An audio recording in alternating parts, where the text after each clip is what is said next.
Okay, this is CalCat, the CalCatster, and this is sort of the after show, I guess. There isn't really one for the filming of Starship Destinations. They decided to put away all the figures and put away all the models and ships and stuff. I'm going to begin putting the show together. I did the audio soundtrack. And I have to go through that, find out what pieces I want to use, if there needs to be any more re-recording of anything. I don't think so. The music is used sparingly. All of it's created here in-house, so none of it's YouTube. There's nothing wrong with the set. The sets were all scrapped. They were going to be scrapped anyway. They were going to go scrapped. So in the other place, Roseville, will have to rebuild them all if they ever do any more movies. Yeah, they were didn't want to take them with me. I left the little furniture and stuff in the box, all the models and all the action figures, and all the Transformers, of course, were in the other boxes. And it was fun using the bio ship as as the colony ship in the final episode. There was I thought at first there should be sort of a parody of the Ready Room and have the characters talk and stuff, and then I figured the only reason they did the Ready Room and Shuttle Pod was because they're a series of actors in Star Trek, and they wanted to have a show where they showcase the actors. Whereas the voice acting on the Transformers and Star Trek is all CalCat, what would be the point other than having fake Will Wheaton show up and say, talk to CalCat? That really would not make sense. Playing different characters. So I decided not to do that. And that the sets needed to go. And at the end, we're going to put the episodes together. It's the 24th. We should get the pilot out by the end of the week. So that'll be cool by Halloween. And a little before Halloween. And so we have to put that together. And then the credits and then all that stuff usually happens. There's 10 episodes because there's two two-parters. And then there's an additional movie on the end of it because we did it up. Saying, well, we're not going to get around to doing this later. Let's do it now. So, it took an extra week to shoot the movie that would follow this series, like 6 months later. We decided to do it now, like immediately. We have the sets standing, let's do it. We went and did it. So, got it all done.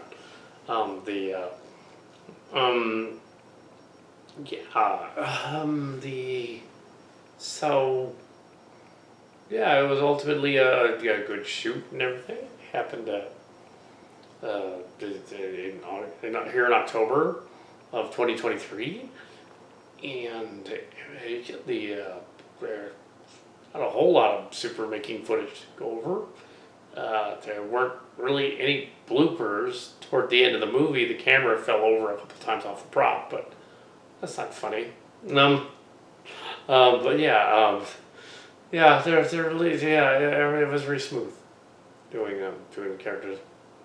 So we didn't even have extra rambling on and stuff. It was a very, very tight shoot.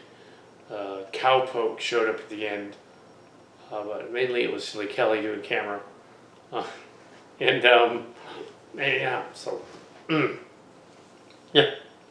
we have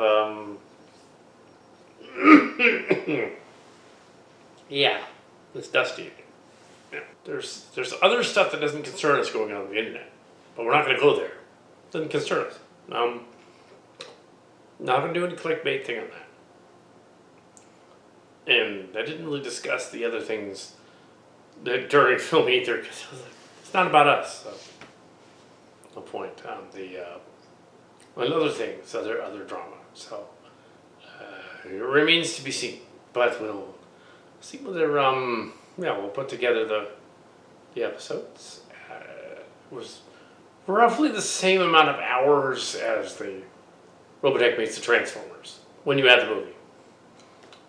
about the same. But it does, story-wise, it does seem to be bigger. But I don't think it really is, because Robotech Beats the Transformers was... No, that was technically 9 hours, spread over 3 3-hour periods. So no, this is a little longer than that. It's longer than that. Okay, it's longer than that. Yeah, this would be like a little longer, but they're 45 minutes each episode. So it is shorter in that respect, but longer in the other respect. So you add them all up, probably about the same. Unless you count the movie. Because really they're 45, 50-minute episodes. They're not a full hour. They're not fully an hour, all of them. Each one is not fully an hour. Each one is like 45 minutes. Like Next Generation. And go on. So you get two 45-minute ones together, you get 90 minutes. And so the 3-act play is the way they did it back then, which means a 2-parter would have a 6-act play, essentially. We sometimes made the second act of a 2-parter kind of weak, but in our case, no.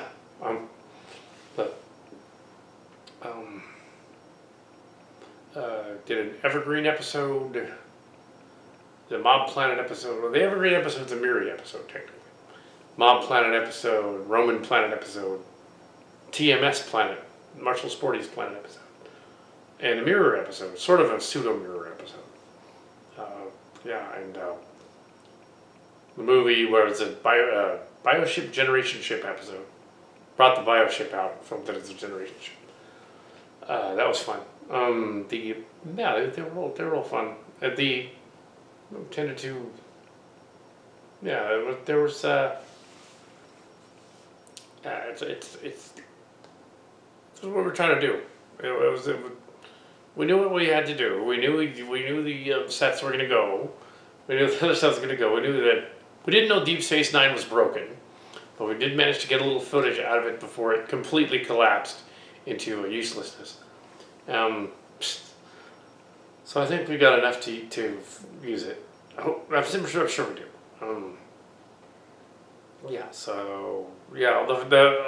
I've seen the sci-fi chip footage. It looks good. It's fine. That's good.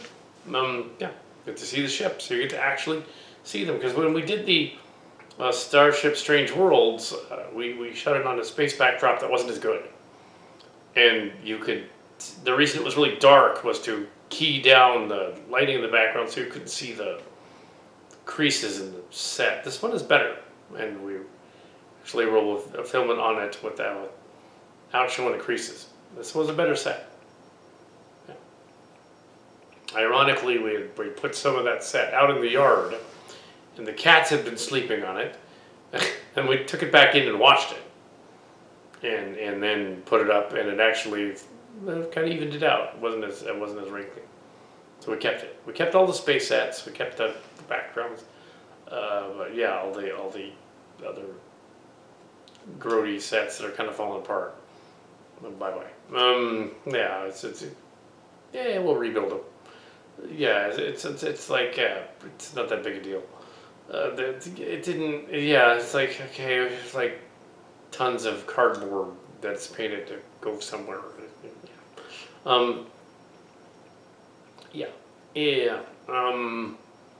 We're gonna put the story together, and so I mean the characters' voices in it were. Is there anything behind the scenes that's interesting or different? It was straightforward. It was when the stories were written. They were written mainly just before the writer's strike, and then the Distant Destinies one was written during the writer's strike.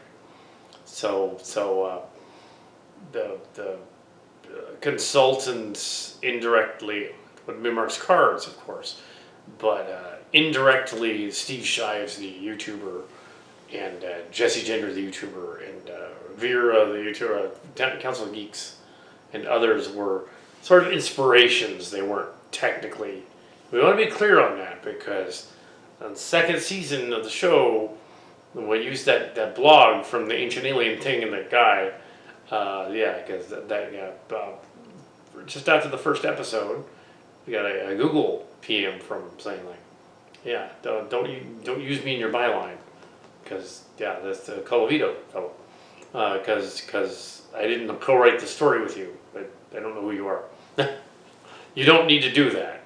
That blog is yeah, it's comments. You don't need to do that. So it was both that and the other thing. Yeah. So we want to make sure in this case that we were giving credit, but not giving too much credit, because yeah, that blog in that case was ours. I wanted to give him credit though. I wanted to say like, I know his character, he returns his Viticola in this one. But yeah, but yeah. Look at the tea. And contrary to rumors, Mike Gamelt's character does not appear in the story. I think he's in the background and he doesn't say anything in an episode. That was actually, you're confused for Kaki, Malin Kaki, who showed up.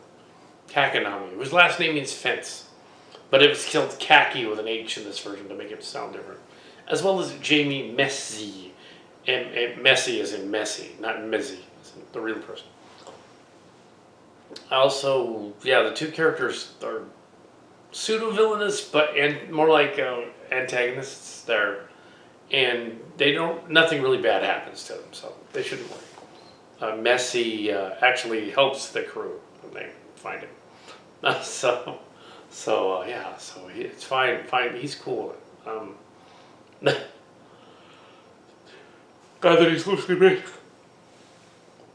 No, I'm not sure if Rumbly, the person that inspired Rumbly, will necessarily like the scene where she's in it, where she gets with Holocat, but it's very tastefully done. So I think as a joke, she will like it. Like, it's okay, it's a joke. You're not really like pining for it's a joke, and it's funny because it kind of destroys the universe and whatever. All these weird things start happening because they're like cube magicians or something, and that's kind of funny. And then the other Sandra Talisman, also based on somebody, another character that shows up. The stuff that happens with her is also tasteful and nothing bad. So yeah. But she probably won't mind, except to be kind of like, okay, well, this is not a real name, her last name is different. Real. So. But if you're gonna do an XTMS episode, she and Ryan Bell, Chica Benita and Ryan Bell and Shadow Dancer, they gotta be back together. They gotta be in the story. Otherwise it doesn't make sense. They have to be the story. They are the story. And the only reason Claire is not there, right? Yeah, Jacob Hunter. And thus Evan Matthews. The only reason Evan Matthews in this version, Jacob Hunter, in the other Celine realms. The only reason he's not in it is he didn't want to be in it. So he said, all right, we're not in it. He didn't want to be involved in the Celine realms thing. So that's why he's not in it. But Ryan Bell was totally okay with it. Like, that's cool. But yeah, I wonder if the character known as Terminator would like it. Probably not. But oh well. Just gotta be an antagonist, right? Yeah, the Android Planet movie thing is a little confused, but it's there. It's a little confused in that the two crews beam down to the ship and to the moon base to help out in the movie. The two crews, they beam down. And it's like, well, they're playing, play acting, in a sense, the characters that have been killed, basically. So they're taking over for the people that have been killed to help the ship along, right? And do the first contact and awaken the computer, the AI. But they're playing AIs, which is fun. So does that mean that in that story that Wessie is an AI? Well, actually, he can be, because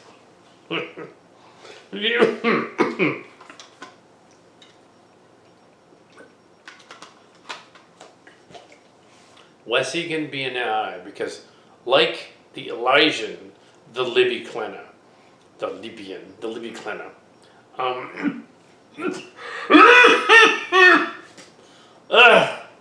like the Libby Clenna, the Libyan, she's he was created on the holodeck to anoint Picard, like she was. So he's in effect, he's an AI. So the Wessian is a copy of Wesley that the Q created. So, and he's a traveler. Works. Oh. Oh. Yeah, artificial intelligence. But also would make the other thing kind of impossible. But so, I guess that's kind of it, really. I mean, I don't want to. Yeah, it's after party. I don't want to give away too much.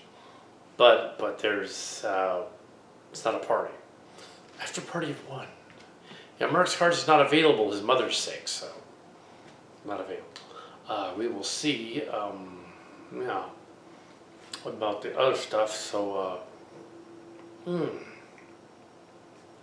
Gotta finish this before the Halloween, or at least one episode, and it should be all right for the dailies. There aren't too many. There's no like flaws in between or anything like that. There's no. I went from place to place shooting each character. There wasn't any extra dialogue in the background or anything like that. Everything checks out in terms of each episode. Typically, each episode is for 40 minutes, is about 60 gigs uncut because it's 3 takes. There's usually 3 takes each time. So it's usually a third of that. So if you get like 60 gigs, it's whittled down to like 10, 6, 10. Yeah, so 60 minutes, roughly. So something like that. Yeah, so each uncut version probably cuts out about 3 hours, but then you whittle it down to an hour. It's kind of what's going on. So yeah, yeah, music, it's a symphony, and yeah, fake German accent. Yeah, yeah, one of the accents is modeled after somebody else. Sort of. Well, it started out more like Capote, but then it sort of morphed into this other person. It's not supposed to be her, it just kind of sounds like. Yeah, so nobody's making fun of anybody directly. It's all on board. It's the ex-students and the other ones that's not even. We had to do something.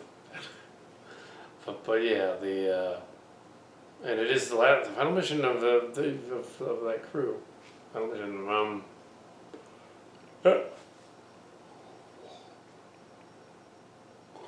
Somebody she goes on the space mission. She goes on that. Yeah, we showed the movie. The movie story incidentally takes place a year after the event. So there's like we follow them along about 9 months of 10 months of the history of the series.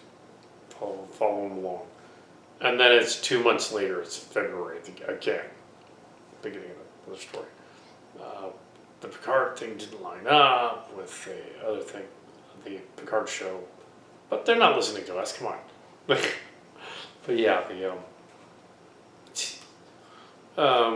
yeah, so yeah, that's kind of it. I've been over that other stuff with the making of about all the little details and minutiae, so I don't need to go there.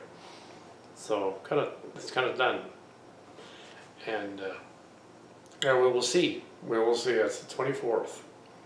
We'll see which episodes can come out before the Halloween. I think the most difficult ones will be the Fearful Symmetry and the Arbiter of Chimera, because they have the most cuts back and forth to either a ship or a planet. So that's a lot of fake space battle. We did shoot a lot of footage, however. Should be fine. As long as you keep the shots of the battle in the story, so they're very brief because they don't look that good.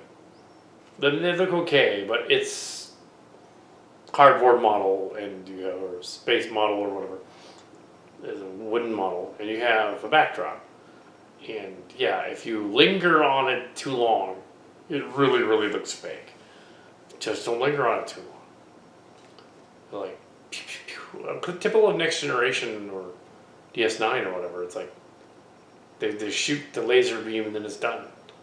It's like a second or two, and then takes it to the next thing. Well, that next scene. In a movie, you can be more epic, and you can have like several laser blasts going. Blow pieces of the ship off and stuff. So you can do that in a movie. Can't do that here.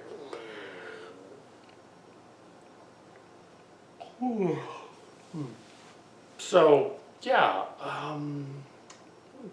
yeah, rambling on, but I want to keep to. Yeah, that's it, I guess. There's no Halloween special this year, at all. There isn't. So yeah, we're doing Star Trek instead. Star Trek. Yeah. Yeah. So.